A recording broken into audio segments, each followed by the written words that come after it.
மீனவர்களின் பல கோரிக்கைகளை அரசு நிறைவேற்றாததால் இன்று உலக மீனவர் தினத்தை கொண்டாடவில்லை என்று கன்னியாகுமரி மாவட்ட மீனவர்கள் அறிவித்துள்ளனர். கன்னியாகுமரி மாவட்டத்தில் ஆரோக்கியபுரம் முதல் நீரோடி வரைக்கும் உள்ள 49 மீனவ கிராமங்களில் லட்சக்கணக்கான மீனவ குடும்பங்கள் வாழ்ந்து வருகின்றனர்.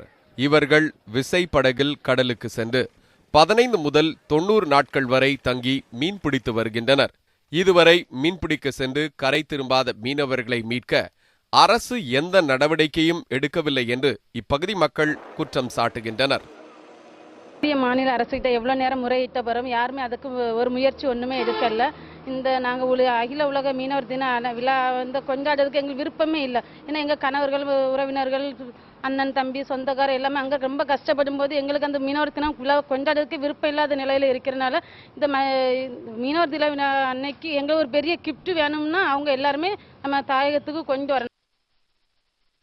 மீனவர்கள் கடலில் மாயமானால் உடனே தேடும் பணிக்காக ஹெலிகாப்டர் வசதி தேவை என்றும், மீனவர்களுக்கு ஜிபிஆர்எஸ் கருவி வழங்குதல், மீனவர்களின் பிரச்சனைகளுக்கு தீர்வு காண தனி அமைச்சகம் தேவை என பல்வேறு கோரிக்கைகளை மீனவர்கள் வலியுறுத்தினர்.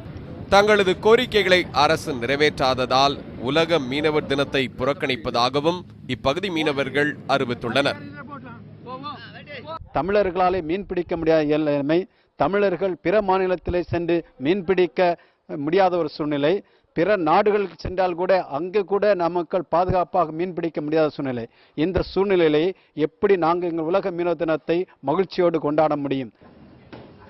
மீனவர்கள் தெரிவித்த இந்த கோரிக்கைகள் குறித்து கன்னியாகுமரி மாவட்ட ஆட்சியர் சஜன் சிங் சவானிடம் கேட்டபோது இந்த மனுக்கள் தொடர்பான அறிக்கை ஒன்றை அரசுக்கு அனுப்பியுள்ளதாக தகவல் தெரிவித்தார்.